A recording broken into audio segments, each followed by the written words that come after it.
I am the Tofu Golem. Please enjoy the video. You're ready to begin. First, confirm the Xc90 is updated and your phone has Android Auto installed. Plug the phone into the car using a known good cable. This initiates the connection, so make sure the cable seats firmly. On your phone, enable Bluetooth and location so the car can discover it.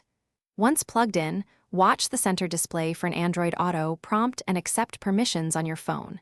If prompted, choose wired Android Auto rather than wireless to remove one variable immediately.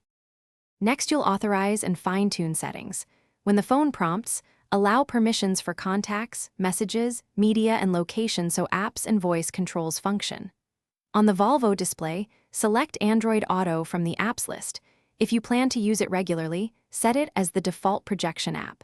Make sure audio routing is set to the car system so navigation voice and calls play through the speakers. Finally, test the voice button on the wheel to verify Google Assistant responds correctly. Finish by confirming the phone shows in the ECU's connected devices and that Android Auto icons respond to touch. Drive briefly at low speed to ensure navigation voice prompts and media playback stay connected.